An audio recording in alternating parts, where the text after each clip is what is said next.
मोहतरम नाज़रीन अस्सलाम वालेकुम। मैं रज़ा मानवी भटकल वन मीडिया की ख़ास मुलाकात के प्रोग्राम में आपका इस्तकबाल है।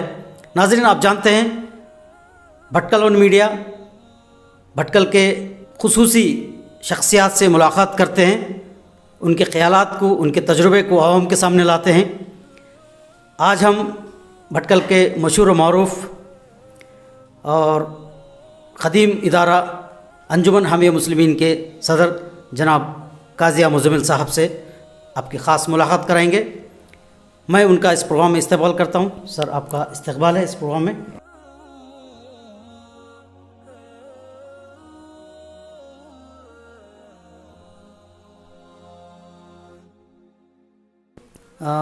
आज हम आपसे गुफ्तगू करेंगे और आपको मालूम है कि मुज़म्मिल काज़िया साहब भटकल के मशहूर समाजी इदारा तंजीम के सदर भी रह चुके हैं।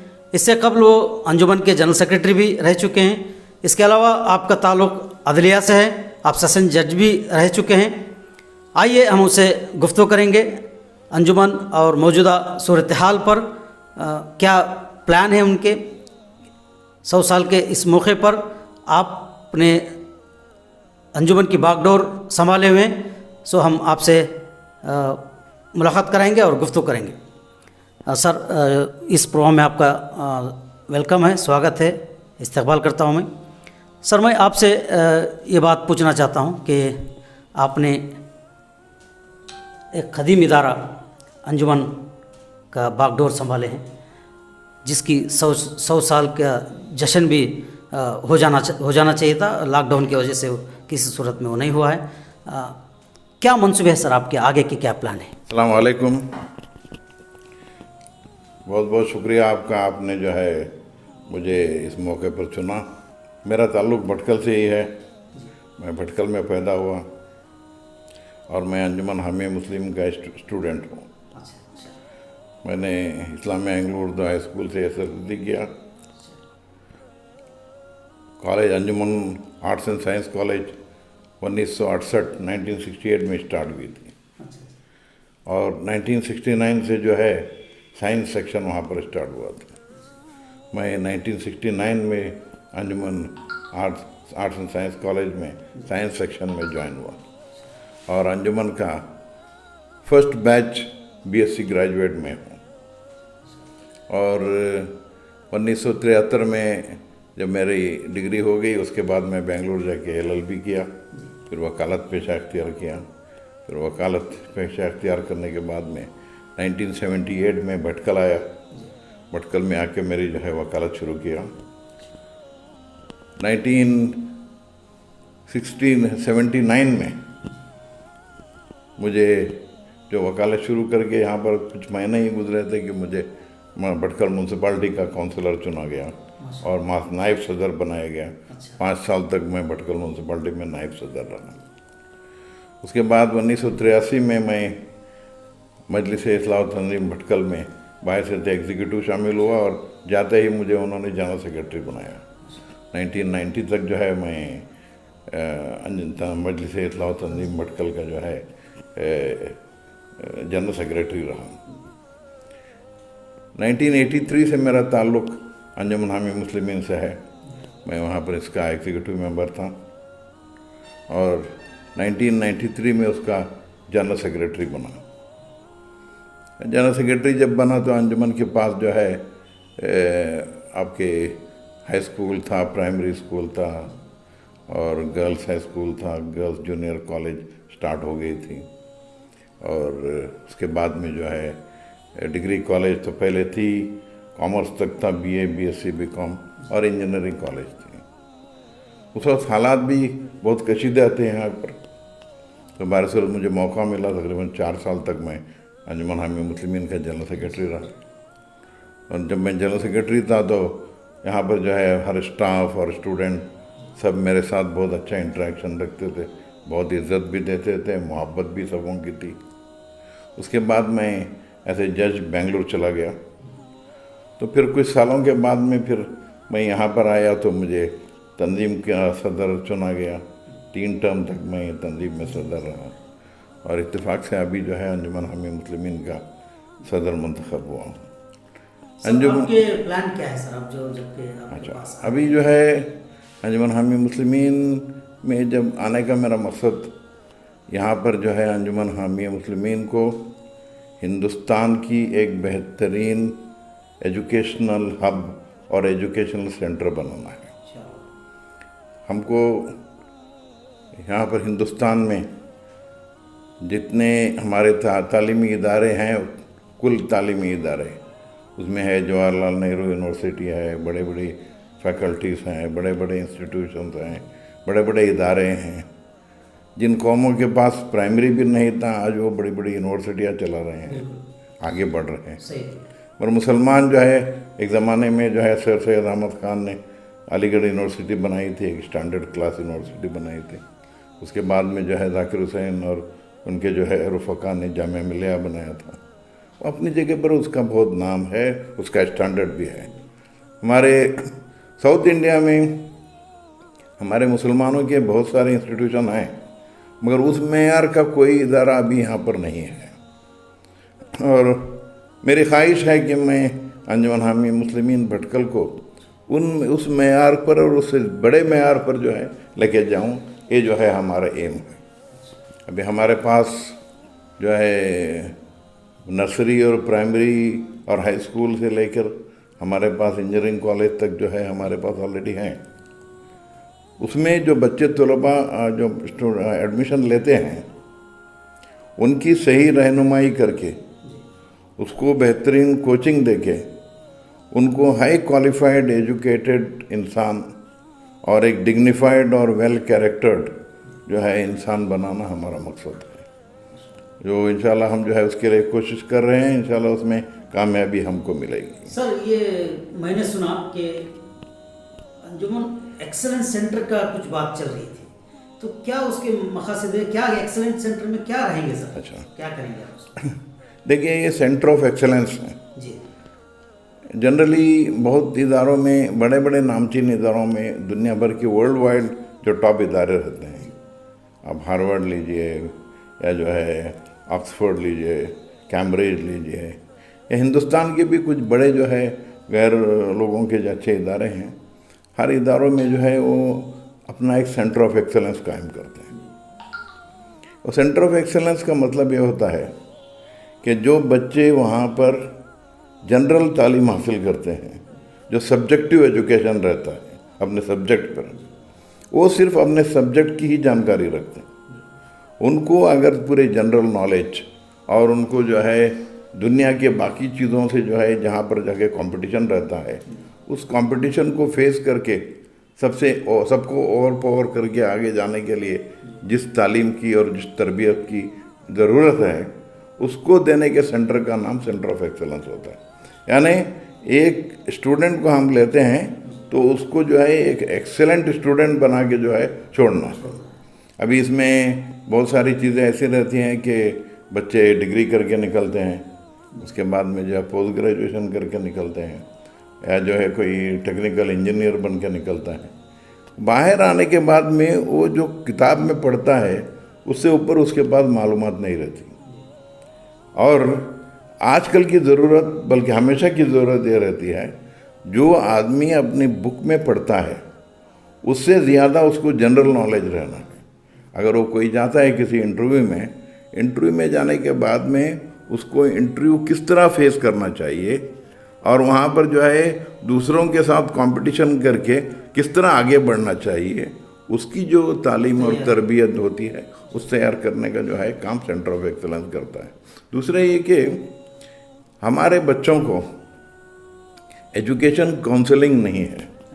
अभी एक बच्चा समझो कि 5th स्टैंडर्ड में है, उसको जाता है 7th में जाता है, SSLC करता है, वो बिल्कुल जो है बग़ैर किसी तैयारी के, बग़ैर किसी सोच समझ के जाता है।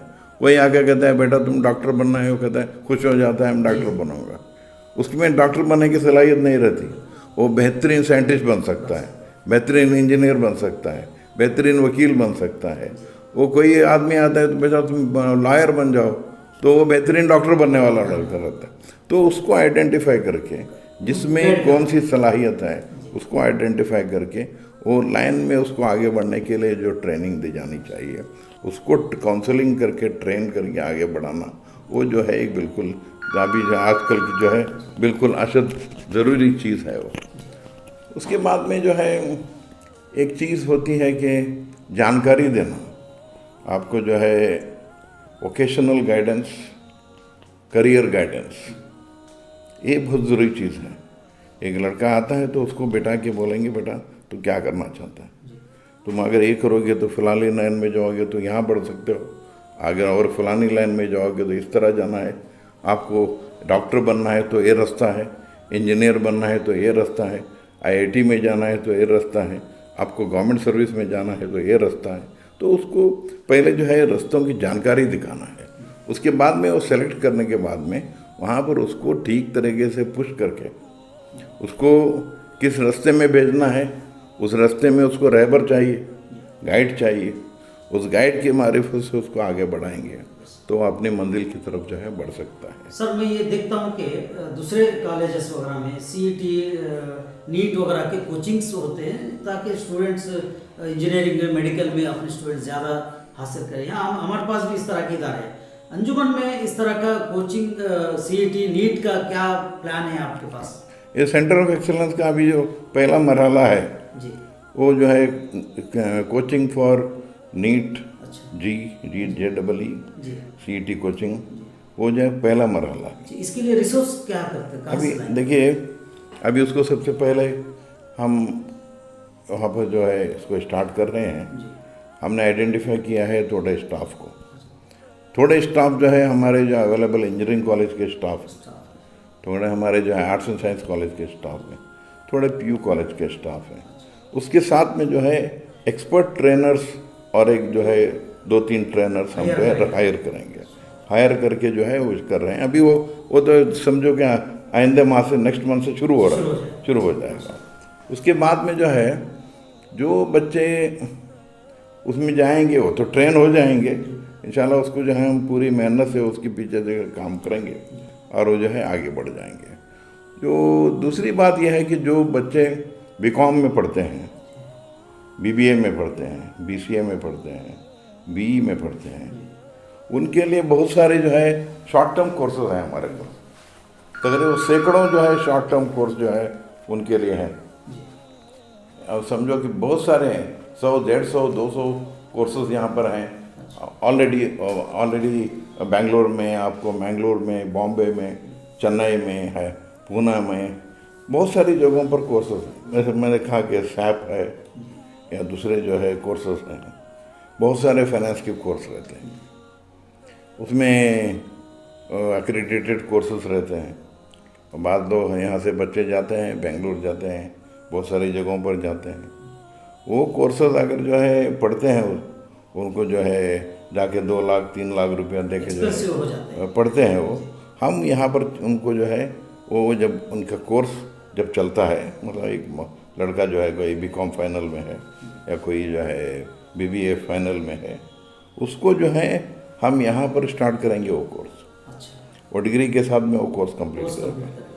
वैसे कोर्स जो करते हैं तो उनके लिए जो है प्लेसमेंट वाले रेडी रहते हैं, उनको कोर्स कंप्लीट होने के पहले ही जो है जॉब में सिलेक्शन हो जाता है। उसी तरह जो है आपको मार्केटिंग में कोर्सेज हैं, HR में कोर्सेज हैं, BCA में जो है कंप्यूटर के बहुत सारे कोर्सेज हैं। उसकी तरह आपके इंजीनियरिंग में आप जाएंगे तो सिविल, मैकेनिकल और इलेक्ट्रिकल में थोड़े बहुत कोर्सेज हैं, मगर उसमें जो है आपको इलेक्ट्रॉनिक और कंप्यूटर साइंस में बहुत सारे कोर्सेज हैं। अगर हम उसको 3 मंथ कोर्स रहता है, शॉर्ट टर्म 6 मंथ्स कोर्स रहता है, 1 ईयर कोर्स रहता है, उसमें अलग अलग कोर्सेज रहते हैं। अगर हम जो है एक 2nd 3rd ईयर से उनको अगर स्टार्ट करें तो वो जो है अगर 2-3 कोर्सेज अगर करता है तो उसके लिए जब ये कोर्स किए हुए लोग रहते हैं तो प्लेसमेंट वाली कंपनियां खुद ब खुद ढूंढते हुए यहाँ पर आती हैं। और आने के बाद में जो है इनको जॉब तो पहले मिल जाता है, मालूमात भी मिल जाती है, आगे बढ़ जाती है। नेक्स्ट ये है कि इंशाल्लाह 1 साल जब भी हमारा ये तो स्टार्ट होने के बाद में हमारा नेक्स्ट स्टेप ये रहेगा, इंशाल्लाह हम बच्चों को आइडेंटिफाई करेंगे, बाकायदा आइडेंटिफाई करके हम एक जो है बाकायदा UPSC KPSC के जो कोर्सेज हैं में खाली IAS IPS ही नहीं रहता, उसमें आप UPS में जाएंगे तो सैकड़ों जो है वहाँ पर जो है अलग अलग जॉब्स हैं वो होते हैं। अगर उनको हम समझो कि 100 बच्चों को हमने अगर ट्रेनिंग दिया, उसमें 1-2 अगर IAS IPS में सेलेक्ट हो गए तो बाकी पूरे जो है क्लास 1 क्लास 2 में वहाँ पर सेलेक्ट हो जाते हैं। और थोड़े लोग अगर उसमें ही ट्राई करने के बाद अगर वो KPSC में अगर अपीयर हो जाएंगे तो उसमें भी अगर एक 7-8 बच्चे वहाँ पर KPSC में गए तो यहाँ के क्लास 1 क्लास 2 में भी जो है बहुत सारे बच्चे जा सकेंगे। उनके लिए हम ये चाहते हैं कि एक टोटली डेडिकेटेड कैंपस में जो है उनको इन हाउस रख के उनको उनके ऊपर मेहनत करें, उनको जो है बेहतरीन ट्रेनर्स लाकर उनको ट्रेनिंग दें। थोड़े ट्रेनर्स हमारे पास अवेलेबल रहते हैं, हम उनको पहचान नहीं रहे हैं, क्योंकि जो बड़े बड़े ट्रेनर रहते हैं वो ऐसे ही आते हैं तो उसके बाद में जो है ट्रेन हो जाते हैं, और एक्स्ट्रा स्पेशल ट्रेनिंग जो रहती है उनको दे देंगे। और जनरल हमारे जितने हमारे डिग्री कॉलेजेस और इसके स्टूडेंट्स हैं उनको ये एप्टीट्यूड टेस्ट के लिए एप्टीट्यूड ट्रेनिंग वो जो है देने का जो है इंशाल्लाह हमारा प्रोग्राम है। फिर और दूसरी बात यह है कि जो BCom में जो पढ़ते हैं उनके लिए जो है CA एंट्रेंस कोचिंग और CA में जाने के लिए जो कोचिंग देना है इंशाल्लाह वो भी हम शुरू करेंगे। सेंटर ऑफ एक्सीलेंस के जरिए पूरे सेंटर ऑफ एक्सीलेंस के जरिए इंशाल्लाह करेंगे। सर ये रहा आपका फ्यूचर प्लान, इंशाल्लाह बहुत माशाल्लाह बहुत अच्छा है। अगर ये इम्प्लीमेंट 100% हो जाए तो भटकल के तलबा के लिए एक 4 चांद लग जाएंगे। सर एक आम लोगों का ख्याल है कि अंजुमन जो है अगर काम करती तो पूरे डिस्ट्रिक्ट में फैल जाती थी, क्या वजह है कि डिस्ट्रिक्ट में क्यों नहीं फैली? देखिए मैं वही आपको आड़े आना चाहता था जी। जो सेंटर ऑफ एक्सेलेंस है ये न सिर्फ हमारे डिस्ट्रिक्ट के लिए, हमारे पड़ोसी डिस्ट्रिक्ट है, शिमोगा डिस्ट्रिक्ट है, साउथ कन्नड़ा डिस्ट्रिक्ट है, अगर इवन आपके उससे दूर के भी अगर आते हैं स्टेट में भी आ सकते हैं। अगर वो सिलेक्टेड हमारे पास वैसे टैलेंटेड बच्चे हैं तो हम जो है वो UPSC KPSC के लिए यहाँ पर इन हाउस हमारा हॉस्टल उनके लिए यूज़ में रहेगा, तो बच्चे जो है हॉस्टल में रहेंगे और यहाँ पर जो है उनकी ट्रेनिंग होगी। तो जहाँ से भी बच्चे आएंगे हम उनको लेके ट्रेन करेंगे और यहाँ से वो जा सकेंगे। जहाँ तक आपने पूछा कि अंजुमन का प्रेजेंस भटकल के बाहर क्यों नहीं है, ऐसा ये नहीं कि ज़रूरी नहीं कि भटकल के बाहर नहीं होना है, ऐसा कोई हमारा ये मंसूबा नहीं है। अभी शुरू से क्या है, यहाँ पर हम लोग पूरा ऑनरेरी काम करने वाले लोग रहते हैं। अभी बीच में ऐसा था कि भटकल के बाहर हमारा एक जो है एक इंस्टीट्यूशन था पहले, आज भी है, थोड़ा डिफरेंट है, जो हमारा नॉर्थ कन्नड़ा मुस्लिम एजुकेशन इंस्टीट्यूशंस का एक जो है एसोसिएशन था पहले, और उसका मकसद भी ये था कि हम डिस्ट्रिक्ट भर में हमारे जो है टोटल जितने इदारे हैं, छोटे बड़े जितने इदारे हैं, उन सबों को साथ में लेके जाएं और सब एक इदारा दूसरे इदारे से ताउन करे, ये करे। उसके लिए भी कोशिशें हुई थी, बाद वजह से जो है उसको वो रिज़ल्ट नहीं मिल सका। जब मैं जनरल सेक्रेटरी था तब भी वो था, उसके पहले भी था, और हमारे जो है खासकर के Karwar unity high school, Sirsi union school और दूसरे जो है स्कूल थे, उनके जो है सब जिम्मेदार यहाँ पर आते थे, डांडेली से भी आते थे। मगर वो जो है इंटरेक्शन जो था वो दोनों तरफ से रहना है, यानी अगर हम देने के लिए रेडी हैं तो लेने वाला लेने के लिए भी रेडी रहना चाहिए, तो हो जाता है, तो कोई बड़ी बात नहीं है। मगर अंजुमन से हमारे डिस्ट्रिक्ट और अतराफ के लोग फ़ायदा उठा चुके हैं और उठा भी रहे हैं और उठाना भी चाहिए। सर एक सेंट्रल गवर्नमेंट की न्यू एजुकेशन पॉलिसी जो चल रही है आजकल, बहुत चर्चा चल रहा है, कहीं हर जगह पर उसके वर्कशॉप्स वगैरह हो रहे हैं। सर ये माइनॉरिटीज़ के लिए, कुछ लोग का कहना है कि माइनॉरिटीज़ के लिए सही नहीं है या कुछ उसमें बहुत सारे खामियां हैं, लेकिन मैं उसको बात रखते उसको नहीं छेड़ते हुए मैं एक दूसरी बात आपसे करना चाहता हूँ। ये मुझे जहाँ तक इल्म है ये टीचर्स सेंट्रलाइज इसमें बनाया गया है कि आप जो है टीचर्स को सेंट्रलाइज करें, टीचर्स को ट्रेनिंग पे ज़्यादा तवज्जो दें। तो आपके अंजुमन के इसमें टीचर्स के ट्रेनिंग के लिए क्या मंसूबा है सर आगे? नहीं, हमारी तो BEd कॉलेज है यहाँ पर, टीचर्स के लिए यहाँ पर अपनी कॉलेज है जी। नहीं, BEd कॉलेज तो एक अलग चीज़ है। हाँ, जो प्रेजेंट टीचर्स है उनको अपग्रेड करने के सिस्टम में क्या? अच्छा, ये बहुत अच्छा सवाल है आपने किया। जी। देखिए, जो यहाँ तक नई एजुकेशन पॉलिसी का सवाल है, अच्छा। उसमें बहुत सारे इख्तिलाफात हैं बिल्कुल। All India level. बिल्कुल सही। और बहुत लोग ऐसा फील करते हैं कि ये मुनासिब नहीं है, जी। थोड़ा लोग कहते हैं कि बहुत अच्छा है ये। बिल्कुल। खास करके अक़लियत और मुसलमान और क्रिश्चियन कम्युनिटी के जो इदारे हैं, उनमें बहुत लोग खुश नहीं हैं उस पॉलिसी से। यस।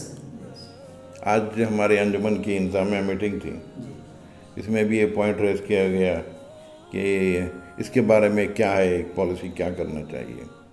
तो हमारे 3 एडवोकेट्स मेंबर हैं हमारे इंतजामिया में, और इसके अलावा हमारे 2-3 जो ब्रिलियंट, जो स्टडी करने लायक, जो एक दो लोगों को रिसोर्स पर्सन हमने, है। हाँ, रिसोर्स पर्सन को, हमारे तो रिसोर्स पर्सन बहुत हैं, हमने एक दो को सेलेक्ट किया, और हमने कहा कि वो पूरी पॉलिसी आप पूरा ढांचा मंगाइए, लाके उसको कंप्लीट स्टडी करके इसके प्रॉस एंड कॉन्स क्या है वो तैयार करके जो है हमारी नेक्स्ट मीटिंग में हम इसको डिस्कस करना हमने तय किया है। तो इसमें ये क्या होता है, पॉलिसी को बहुत इन डेप्थ स्टडी करना पड़ता है, क्योंकि जो ऐसी पॉलिसी जो आती है, ये लोग लाने वाले भी बहुत सोच समझ कर लाते हैं। ये पॉलिटिकल एजेंडा भी हो सकता है। पॉलिटिकल एजेंडे से ज़्यादा इसमें कम्युनल एजेंडा होता है। ये जो है, सही बात ये जो है पूरे नागपुर से RSS हेडक्वार्टर से जो है निकलता है उसका। तो हमको जो है वो हमको मालूम है वो कहाँ से आता है और क्या करना चाहते हैं, मगर जो भी करना चाहते हैं हम जब तक उसको स्टडी नहीं करते, उसके तारीख पहलू और जो है रोशन पहलू, डार्क साइड और ब्राइट साइड, जब हम उसको देखते नहीं हैं, आइडेंटिफाइड नहीं करते, उसके बारे में मैं ये नहीं कहता कि RSS हेडक्वार्टर से जो आता है वो पूरा जो है सबके लिए नुकसानदार नहीं होता। वो अपने हिसाब से किसको फ़ायदा करना है करते हैं। हम जो है चौकन्ना रहना है, हमको फ़ायदा होने के लिए क्या करना है, उसमें से क्या लेना है, और उसको बहाल रखते हुए अगर लाम को ज़बरदस्ती हमारे ऊपर ठोसा गया तो उसको फिर हमको जो है हमारी आइडेंटिटी बहाल रखने के लिए उसके साथ में क्या करना है सोच समझ के करना पड़ता है। ये बात छिड़िए तो मैं मेरे जहन में एक और एक क्वेश्चन आ रहा है कि हाल ही में एक सुदर्शन टीवी नाम एक UPSC जिहाद के नाम से एक मसला छेड़ने की कोशिश की। क्या आप क्या महसूस करते हैं कि ये क्या चीज़ हो रही है? देखिए, ये भी जो है, ये जो कोई वो TV चैनल का दिमाग नहीं रहता जी, उनके पीछे बहुत बड़ा दिमाग रहता है। अब इसमें क्या होता है, उनका जो नेटवर्क ऐसा रहता है कि वो जो भी चीज़ पुश करना चाहते हैं तो किसी को सेटअप कर देते हैं।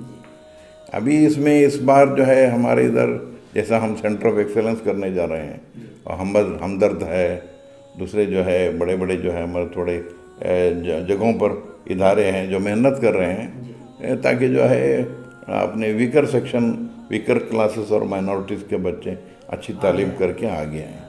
जो जहाँ पर तालीम देते हैं वो कोई पर्टिकुलर एक मज़हब वालों को नहीं देते, सबों को देते हैं। अभी जामिया जो यूनिवर्सिटी है, जामिया मिलिया इस्लामिया, वहाँ पर हिंदू मुस्लिम सब पढ़ते हैं, और वहाँ से जितने सेलेक्ट होके आए हैं जो IAS IPS वगैरह में, उसमें पूरे मुसलमान नहीं हैं, गैर मुस्लिम भी है उसमें दोनों हैं।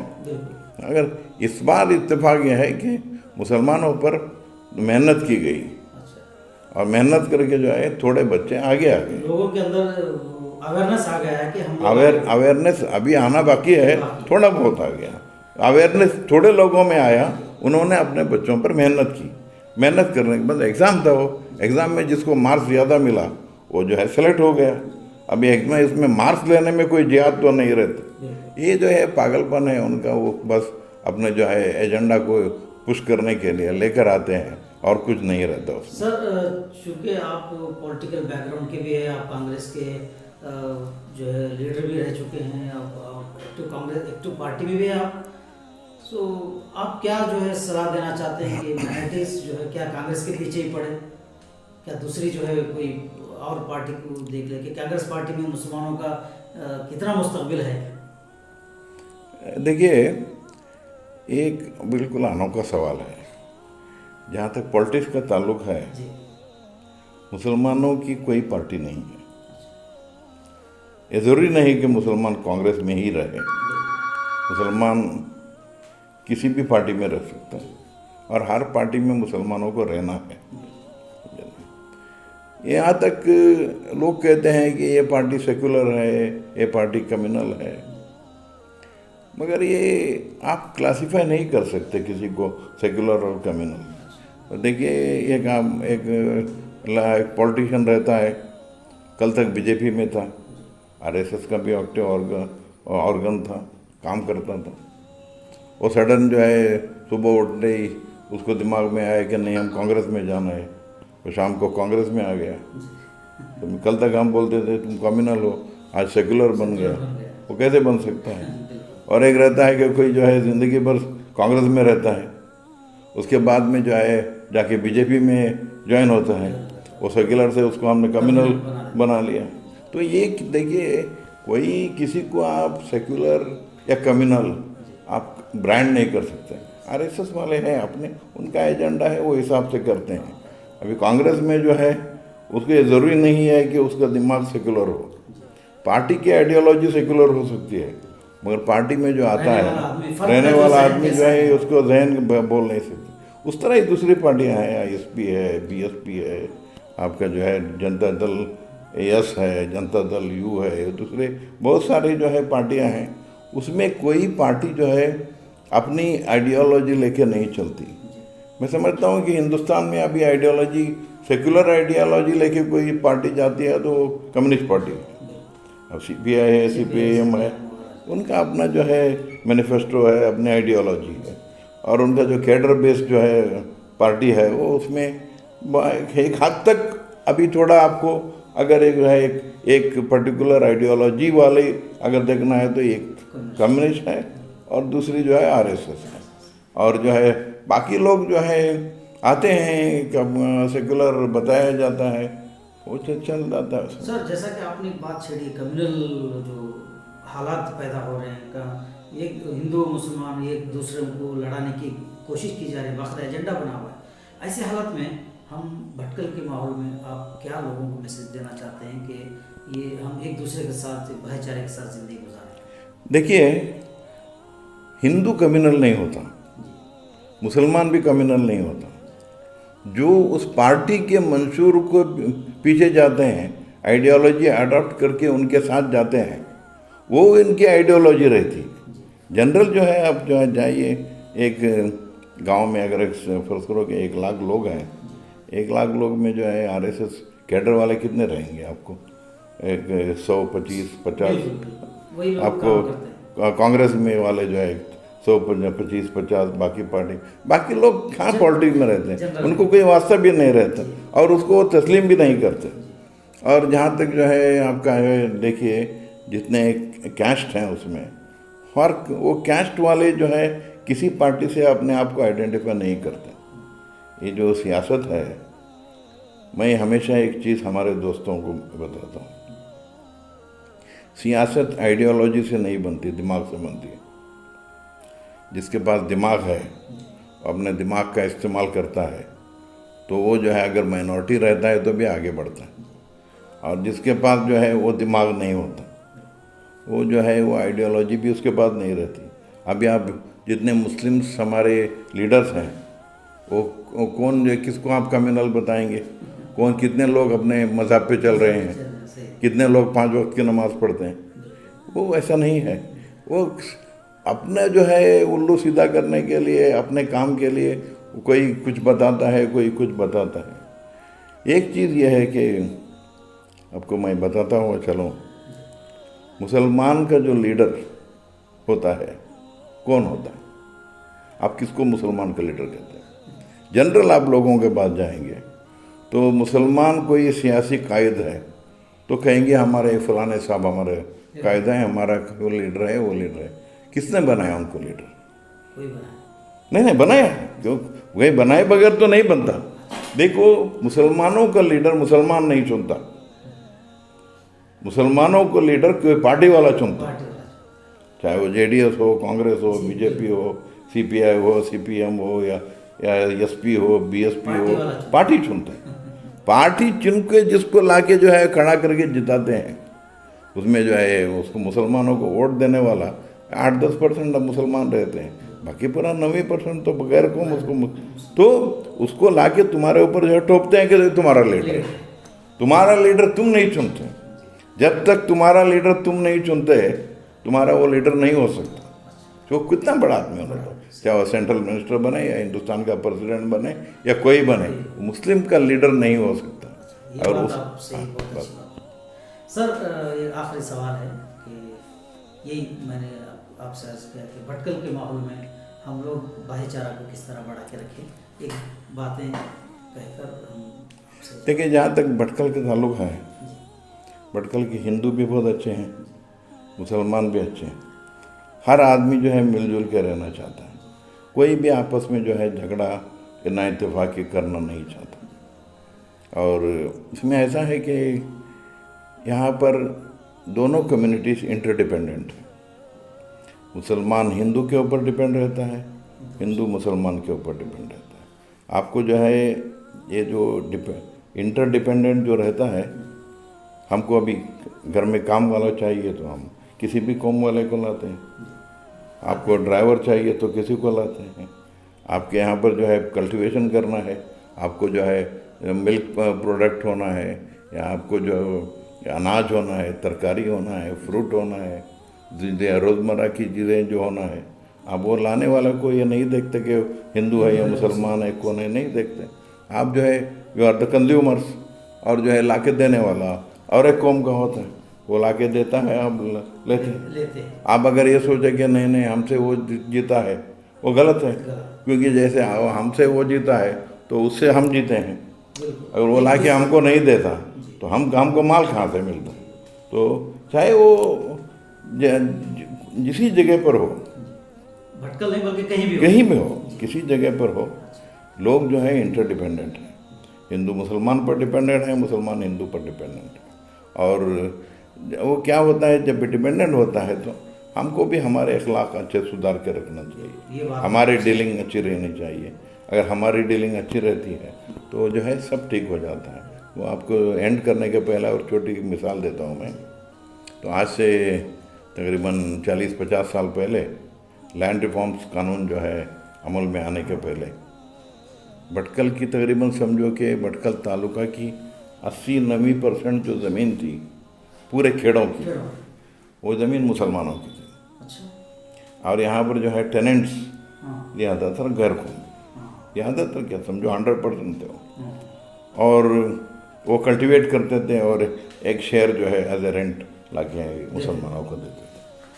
अभी हमारी भी कई ज़मीनें थी, हमको आज पता नहीं है कि हमारी ज़मीनें कहाँ थी, कौन थी, रिकॉर्ड्स हमारे पास रहते थे। तो वो जो है ट्रांजैक्शन रहता, वो जो उसको वक्कल बोलते हैं, वक्कल बोलते हैं, और वो और इसको वड़िया बोलते हैं, तो 5 जगहों पर गनी बोलते हैं उसको। तो जो लैंडलॉर्ड टेनेंट उसका ये है, जो लैंडलॉर्ड के बाद वो लेकर आता तो अपनी जो है बिल्कुल ईमानदारी से लेकर लाके रेंट दे देते। कोई उसका पहले मानगी का हिसाब रहता है ना, एक 45 kg कुछ रहता है एक मानगी, तो वो आता अपने जो है दे देता, एहतराम से आके बैठता, उसको भी बहुत इज्जत से बिठाते। अगर कोई शादी उसके यहाँ होती तो बुला के लेके जाते, यहाँ से ले जाके जो है उनको जो इनामात देने का देते। हमारे घरों में शादी होती तो अपने तर्ज के इनामात वो लेकर आते, उनकी जिस तरीके से खातिर तवातु करनी होती वो तो हमारे यहाँ पे बिरयानी वगैरह नहीं खाते थे उस वक्त, तो उनको जो उनके अंदाज में जो है दिलाया जाता। उससे बड़ी एक बात रहती, यहाँ पर जो दूध वगैरह जब बिक्री होती थी, पूरे वो गैर कौम की औरतें दूध ला के बेचती थी। पहले ये पैकेट का दूध तो नहीं रहता था। ये जो दूध बेचने वाली जो रेगुलर आने वाली औरतें हैं या जो टेनेंट्स रहते थे, उनके यहाँ शादियाँ होती तो वो लोग हमारे घर में आके अपनी बेटी की शादी है, कुछ जेवर वगैरह टेम्पोररी उधारी जेवर पर डालना है, तो आज के हिसाब से लाखों रुपए के जेवर ऐसे ही हमारे औरतें उनको उठा के देती थी।